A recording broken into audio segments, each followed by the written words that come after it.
అందరికీ నమస్తే అండి. తెలుగుదేశం పార్టీ పగ్గాలు నారా లోకేష్ గారికి అప్పజెప్తూ నిన్న కేంద్ర కార్యాలయం ప్రకటన విడుదల చేయడం జరిగిందండి. ప్రస్తుతం ఆయన జాతీయ ప్రధాన కార్యదర్శిగా ఆ పార్టీకి పనిచేస్తున్నారు. అయితే ప్రస్తుతం ఆయన్ని పార్టీ వర్కింగ్ ప్రెసిడెంట్‌గా ప్రకటిస్తూ నారా చంద్రబాబు నాయుడు గారు నిన్న ఒక ప్రకటన విడుదల చేయడం జరిగిందండి. అయితే ఆయన ప్రస్తుతం రాష్ట్ర విద్యాశాఖ మరియు ఎలక్ట్రానిక్ మార్చులుగా పనిచేయడం జరుగుతుందండి. అయితే రాజకీయాలు, ప్రస్తుతం ఆయన పనితీరు ఇవన్నీ కాసేపు మనం పక్కన పెడితే, పార్టీని నడపడానికి, పార్టీ పగ్గాలు చేపట్టడానికి అసలు లోకేష్‌కి అర్హత ఉందా? లేదా? అనేది ఒకసారి చర్చించుకుందాం. కేవలం చంద్రబాబు నాయుడు గారు కొడుకుగా మాత్రమే లోకేష్‌కు గుర్తింపు ఉందా? లేదా ఇంకా తనదైన ముద్ర పార్టీపై వేసుకొని పార్టీ పగ్గాలు చేజెక్కించుకున్నారా లేదా అనేది మనం ఒకసారి విశ్లేషించుకుందామండి. 2014కి ముందు 2014కి ముందు నారా లోకేష్ రాజకీయాల్లో అసలు ఎక్కడా కూడా కనిపించడం జరగలేదండి.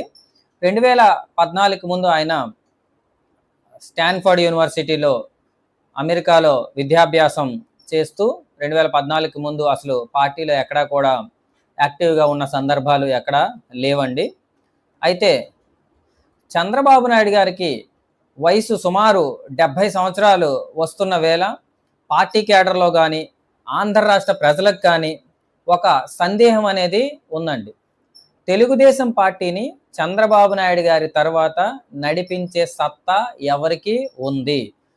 ఆయన కుమారుడు లోకేష్‌కి ఆ సత్తా ఉందా అంటే ఈవెన్ ఆంధ్ర రాష్ట్ర ప్రజలు ఆంధ్ర రాష్ట్ర ప్రజలే కాకుండా పార్టీలో ఉన్న కార్యకర్తలు కూడా ఒకానొక సందర్భంలో అక్కడ తెలంగాణలో కేసీఆర్ కుమారుడైన కేటీఆర్ గారు కానీ, లేదా ఇక్కడ రాజశేఖర్ రెడ్డి గారి కుమారుడు జగన్మోహన్ రెడ్డి గారే కానీ, వీళ్ళు ఆల్రెడీ నిరూపించుకున్నవారు.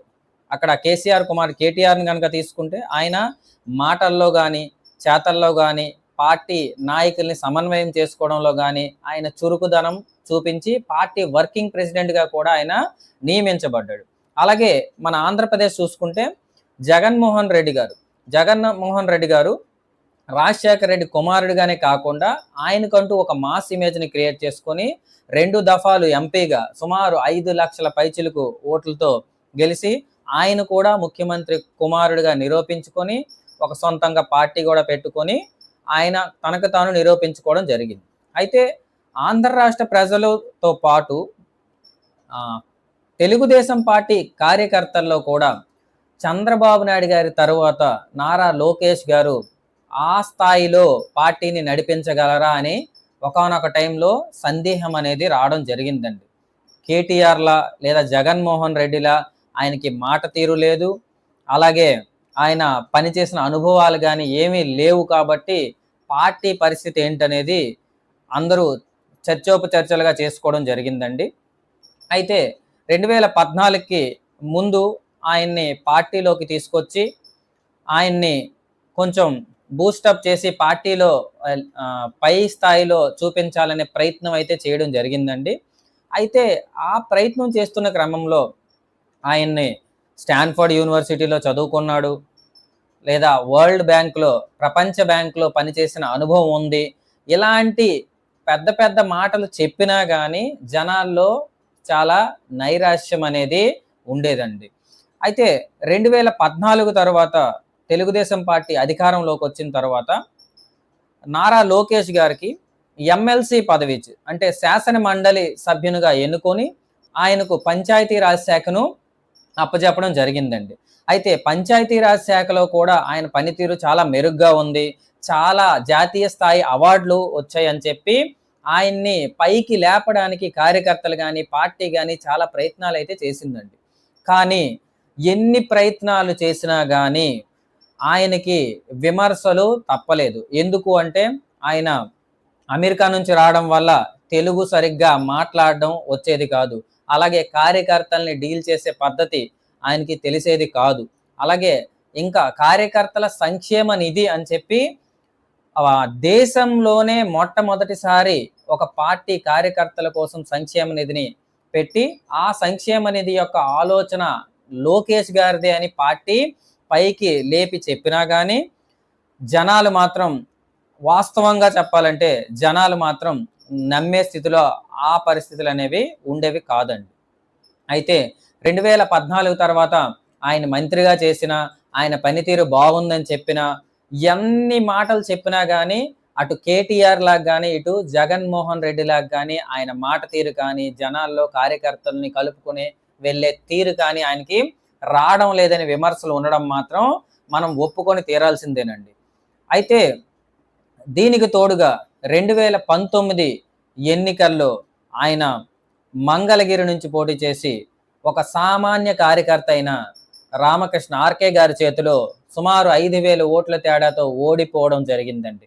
ఒక ముఖ్యమంత్రి మనవడిగా, ఇంకొక ముఖ్యమంత్రి కొడుకుగా పరాజయం పాలవడం అనేది దేశ చరిత్రలోనే, నాకు తెలిసి దేశ చరిత్రలోనే మొట్టమొదటి ఘట్టంగా చెప్పుకొని ఇంకా ప్రతిపక్షాలైతే విమర్శలు చేయడం మొదలుపెట్టాయి. ముఖ్యమంత్రి కొడుకుగా కనీసం ఒక ఎమ్మెల్యేగా కూడా గెలవలేని నువ్వు పార్టీని ఎలా నడిపిస్తావని చెప్పడం. అదే సమయంలో 2019 ఎన్నికల్లో తెలుగుదేశం పార్టీ ఘోర పరాజయం, 23 స్థానాలకే పరిమితమై ఘోర పరాజయం పాలవడం, ఇవన్నీ కూడా పార్టీ కార్యకర్తల్లో కానీ ప్రజల్లో కానీ నైరాశ్యం నింపడం జరిగింది. ఆ సమయంలో చంద్రబాబు నాయుడు గారు తరువాత లోకేష్ పార్టీని నడిపించగలడా, కనీసం 23 సీట్లు వచ్చి కార్యకర్తల్లో మనోధైర్యం కూడా నింపడానికి ఎవరు లేరు అని చెప్పడమే కాకుండా, ప్రతిపక్ష పార్టీలు అయితే భారతదేశంలోనే ఎక్కువ ట్రోలింగ్కి గురైన వ్యక్తి లోకేష్ అని కూడా మనం చెప్పవచ్చండి. ప్రతిపక్షాలు విమర్శలకి పని చెప్తూ ఆఖరికి ఆయన్ని పప్పు అని చెప్పి ఒక ముద్ర వేయడం జరిగింది. కొన్ని సినిమాల్లో అయితే లోకేష్ గారి క్యారెక్టర్ చేసిన వ్యక్తి ఒక టేబుల్ మీద కూర్చొని ప్లేట్లో పప్పు వేసుకొని తిని ఆ విధంగా హేళన చేసిన సందర్భాలు కూడా ఉన్నాయండి. అయితే ఒక ముఖ్యమంత్రి కొడుకుగా ఎవరు ఎన్ని హేళనలు చేసుకున్నా కానీ మనకి అధికారం ఉన్నప్పుడు మనం అధికారం చలాయిస్తామని చెప్పి చాలామంది అనుకుంటారండి. కానీ లోకేష్ మాత్రం అలా అనుకోకుండా విమర్శలని హేళన చెక్కిన శిల్పం అంటారు చూడండి, ఆ విధంగా ఒక విమర్శల్ని ప్రతి విమర్శలుగా చేసుకొని ఆయనని తాను మలుచుకున్న తీరు చూసి సామాన్య కార్యకర్తలే కాకుండా యావత్ ఆంధ్ర రాష్ట్ర ప్రజలు కూడా నివ్వెరపోవడం జరిగిందండి. ఆయన మొదట పప్పు పప్పు పప్పు అని చెప్పి ఆయన శరీర హననానికి చేసిన వాళ్ళని మొదట సమాధానం చెప్పాలని చెప్పి ఆయన శరీరాకృతిని మొత్తాన్ని మార్చుకొని, ఆ తరువాత తెలుగు స్పష్టంగా మాట్లాడడం నేర్చుకొని, ఆ తరువాత జనాల్లోకి యువగలం అని చెప్పి ఒక పాదయాత్ర ద్వారా మనము ముందుకు వెళ్ళి కార్యకర్తల్లో ఉత్సాహం నింపి పార్టీని తిరిగి మళ్ళీ అధికారంలోకి రావాలని భావించి తనని తాను మలుచుకొని పార్టీ కార్యకర్తల్లో ఉత్సాహం నింపడం కోసం యువగలం పాదయాత్రను కూడా మొదలుపెట్టి 2024 ఎన్నికలకు ముందు యువగలం అనే పాదయాత్రను ప్రారంభించడం జరిగిందండి. అయితే పాదయాత్ర ప్రారంభించిన తనకు కూడా మళ్ళీ గట్టి ఎదురు దెబ్బ తగలడం జరిగిందండి. అదే నారా చంద్రబాబు నాయుడు గారి అరెస్టు. 2024 ఎన్నికలకు ముందు నారా చంద్రబాబు నాయుడు గారు అరెస్ట్ అయి 51 రోజులు జైల్లో ఉన్నప్పుడు కనీసం సామాన్య కార్యకర్తలు రోడ్ల మీదకి రావడానికి కూడా భయపడిన రోజులవి. ఆ రోడ్ల మీద రావడానికి భయపడిన ఆ సందర్భాల్లో పార్టీని నడిపించగలిగే సత్తా లోకేష్కి ఉందా, ఇంకా పార్టీ పని అయిపోతుందని అందరూ భావించుకున్న సమయంలో తనని తాను మలుచుకున్న తీరు, ఇక్కడ పార్టీ కార్యకర్తలు నైరాశ్యంలోకి వెళ్లకుండా వీళ్ళని కాపాడుకుంటూ అటు ఢిల్లీ వెళ్ళి కేసులు, లాయర్లని వాళ్ళతో మాట్లాడి కేంద్ర మంత్రులు అందరితో మాట్లాడుతూ కేసుల్ని ఒక పక్క మేనేజ్ చేసుకుంటూ ఇటుపక్క కార్యకర్తల్ని కాపాడుకుంటూ సుదీర్ఘంగా 51 రోజులు పోరాడి ఆ తర్వాత చంద్రబాబు నాయుడు గారు విడుదలైన తర్వాత 2024 ఎన్నికల్లో మన అందరికీ తెలుసు, ఎక్కడైతే తాను ఓడిపోయాడో, మంగళగిరిలో ఓడిపోయి హేళనకి గురయ్యాడో, అదే మంగళగిరిలో 1982 తర్వాత తెలుగుదేశం పార్టీ జెండా అక్కడ ఎగరలేదు కాబట్టి నేను మళ్ళీ అక్కడి నుంచే పోటీ చేస్తానని చెప్పి అక్కడి నుంచే మళ్ళీ పోటీ చేసి సుమారు రాష్ట్రంలోని అత్యధిక మెజారిటీ 90,000 పైచిలకు ఓట్లతో నెగ్గి తనను తాను నిరూపించుకొని రాష్ట్ర విద్యాశాఖ మరియు ఎలక్ట్రానిక్ శాఖ మార్చులుగా ఆయన వేసుకున్న ముద్రని 2 సంవత్సరాలు గమనించిన తర్వాత ఇప్పుడు పార్టీకి వర్కింగ్ ప్రెసిడెంట్గా నియమిస్తూ నిన్న ఉత్తర్వులు ఇవ్వడం జరిగిందండి.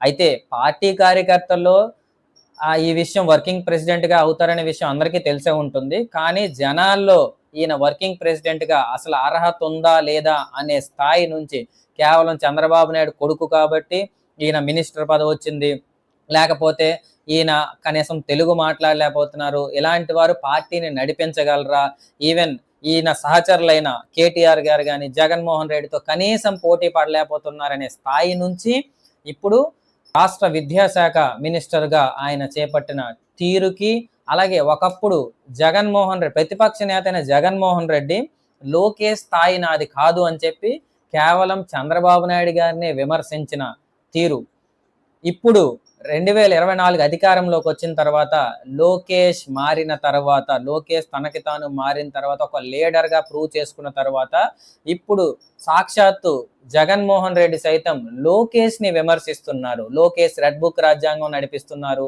ఇలా లోకేష్ని విమర్శిస్తున్న తీరు చూస్తుంటే లోకేష్ తన సహచరులు అటు కేటీఆర్ కానీ ఇటు జగన్మోహన్ రెడ్డితో సహచరులతో పోటీ పడే స్థాయికి ఎదిగారు కనుక చంద్రబాబు నాయుడు గారు గుర్తించి పార్టీ పగ్గాలు తనకి అప్పచెప్పడం జరిగింది. అయితే కార్యకర్తల్లో ప్రస్తుతం పార్టీని చంద్రబాబు నాయుడు గారి తర్వాత సమర్థంగా నడపగలిగే సత్తా లోకేష్ గారికి ఉందని భావిస్తున్నారు. అలాగే భావించడమే కాకుండా కార్యకర్తల్లో కూడా లోకేష్ పనిచేస్తున్న తీరు, ఇటీవల ఎమ్మెల్యేలతో కానీ ఎంపీలతో కానీ విందు భోజనాలు ఏర్పాటు చేయడం, పెద్దవాళ్ళని సగౌరవంగా పలకరించడం, ఇలాంటి వినూత్న కార్యక్రమాలు చేస్తూ లోకేష్ ముందుకు వెళ్తున్న తీరు అందరినీ ఆకట్టుకుంటుంది కాబట్టి ఆయన్ని వర్కింగ్ ప్రెసిడెంట్ చేయడం జరిగిందండి. వర్కింగ్ ప్రెసిడెంట్గా నియమించబడ్డ నారా లోకేష్ గారికి శుభాకాంక్షలు తెలియజేస్తూ భవిష్యత్తులో మరిన్ని విజయాలు సాధించాలని కోరుకుంటూ నమస్తే అండి.